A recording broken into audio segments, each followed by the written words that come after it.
feel being here in Cardiff? Yeah, it's awesome.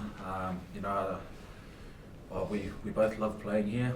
It's an awesome city. Everyone's very friendly, and the welcome we've got, just from people in the streets. You realise how big of a game it is. So yeah, we're excited to be here. What's it like playing in this stadium? Because I remember last year it was very bloody loud. Yeah. Is it unique in that way? Like, is it one that stands out? Yeah, I've only had the privilege once, but it was unbelievable last year.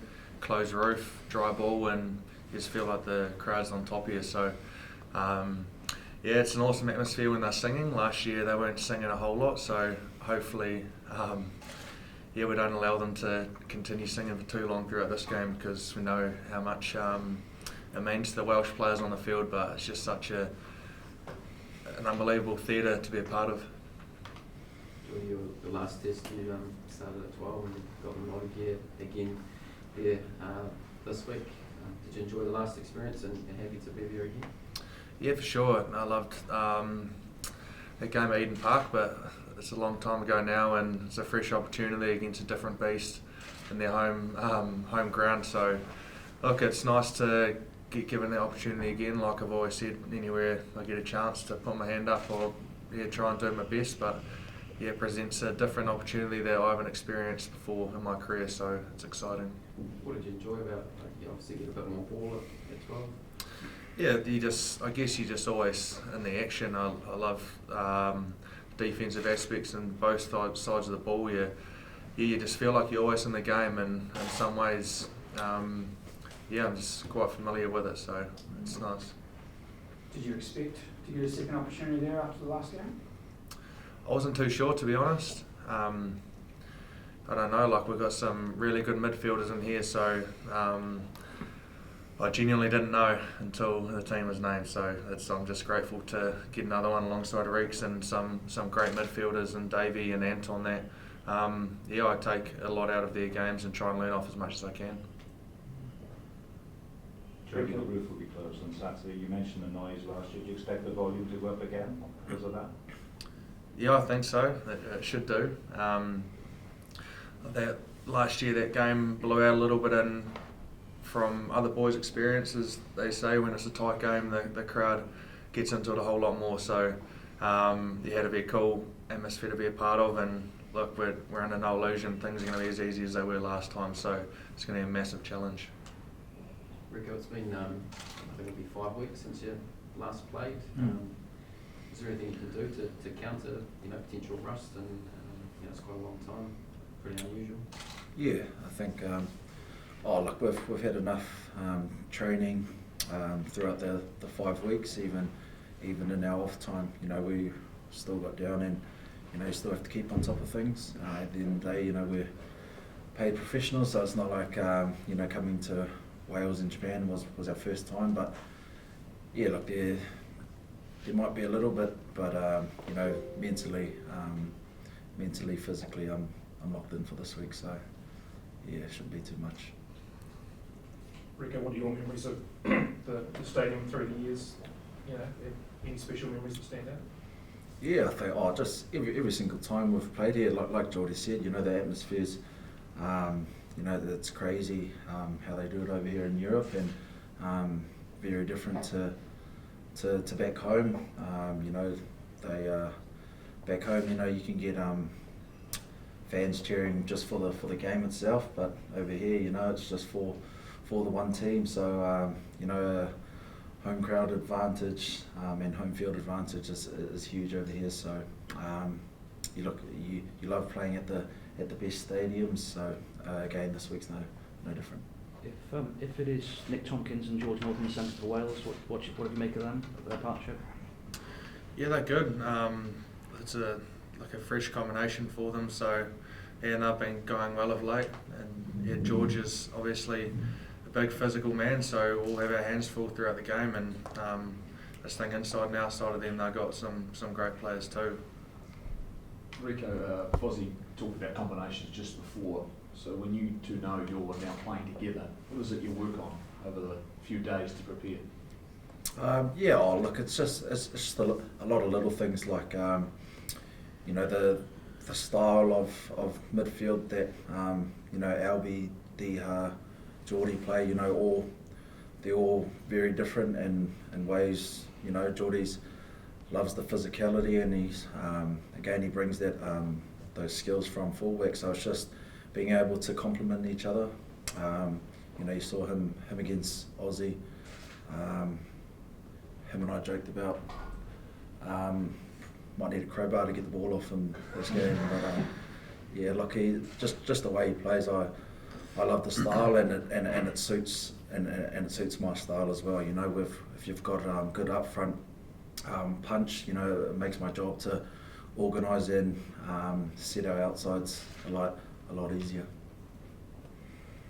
Cheers, mate. Cheers, bro. Love you, mate. Rieko, you've got Jordie obviously playing in the midfield now, and Anton's back as well. Any thoughts shifting back to the wing? Are you pretty happy where you are?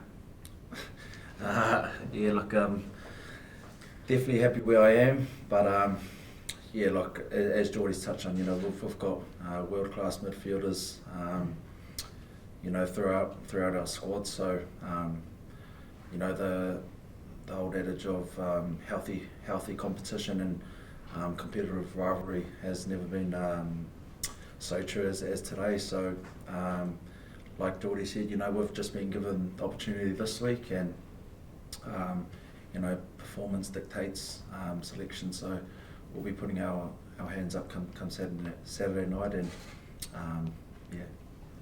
Jordie, were there any differences playing 12 in the Test match compared to Super Rugby level that maybe surprised you, or was it much the same? Yeah, I guess so. The level and intensity and physicality is just so much higher, and in some ways you get less time, and the stakes are higher. So, look, you're dealing with bigger bodies, but in some ways you flip the coin. You're also working alongside some world-class players inside and outside of you. So, yeah, for sure that is a different challenge. Who'll be kicking the goals? Have you worked that out later in the week? Haven't worked it out yet. Not Rex. No, not me, mate. Do you feel any extra motivation to right some wrongs from Japan? Yeah, look, obviously the performance in Japan wasn't up to scratch, and there were a few things that could have been better, but look, at the end of the day, you know, I think there wasn't enough respect given to Japan. You know, they're not the Japan of 10 years ago, where those games would have been, you know, penciled in for you know, an easy win or a better performance. You know, they're an improved side. They've got players playing all over the world that similar to us. So yeah, look, they're a top side, and I think the performance itself wasn't pretty, which is what we were most disappointed in. But as for the challenge that they posed, you know, we were under no illusion that it was going to be easy. But yeah, I think this 23 this week are definitely looking forward to putting in a better performance as opposed to righting those wrongs last week. Did you try the golf course yesterday? Sorry? Did you try it at the golf course yesterday? Yeah, we did. There's two separate parties that went over different parts of Wales. So yeah, it was good to spend the day off. I'm not sure. What did you get up to, Rex? I was watching the back of my eyelids for most of the day. So. I did see a picture of Insta in the bunker. Was that you, or was that who was that? No, that was Davey Haverley. Oh, was it? Yeah. Did he get out? He did get out. Really? Yes. He was deep. Yeah. Big pop bunkers, so it was, and a fresh. Not sure which direction the wind was coming, but it was a chilly Welsh wind. So. I can ask you one last one, Jordie. It's always a privilege to get named in the side, but in this situation, when you found out you were named at 12, was there a bit more of a different excitement? Yeah, naturally, in some way there was. Yeah. Yeah, there's an extra bit of a knot in the gut. You could call it so, and it's more just excitement. And I've never been presented a challenge up in the midfield against Northern Hemisphere teams, and we know how tough it is to come and play up here in some ways you ask to do a whole lot more. But I guess for me, I'll be trying to just keep it simple and in some ways do a lot less. Are the team's names from 1 to 23 when you get the news? Yeah, 1 to 23. Yeah. So you heard you were in midfield, obviously, before you heard your brother was a... Yeah, for sure. Yeah. And a bit of a left field one, but I think England and Scotland, this Order of Nations, they're going to have their names on the back of their jerseys. Is that something you guys would like to see maybe in international rugby? I think it's cool. I think it's cool. Yeah. We go buy NBA players' jerseys, and it looks cool. So I'd love to get a Jordie Barrett jersey. I haven't put too much thought into it, to be honest. I'll sit on the fence. Jordie, just one last one. I think last year was obviously restricted by COVID. You've been able to get out a bit more. Has it been a more enjoyable touring experience in Cardiff because of that? Yeah, there's no kidding. It certainly helps. I'm not sure if anyone likes being locked in a hotel and getting sent out to train and then come back again, but that was just, I guess we're in a privileged position to actually be able to do that last year. A lot of people couldn't go to work at all, so yeah, we're lucky enough to be able to come over here and do what we loved last year for up to 12 weeks, but it's always much nicer when you can get outside and enjoy the countryside like we did yesterday. You're not the only national team playing this weekend. The Black Ferns have their World Cup semi-final. It's Saturday morning our time over here. Any advice or encouragement for them going into the game? Look, I haven't given them too much advice, and they've been going pretty good. But we just know how big of an occasion it is for them, and they'll have the backing of all our team. But rugby advice, they they got world class coaches and players to give that to them. But look, I'm just wishing them all the best, and myself and Jordie are going to look forward to that.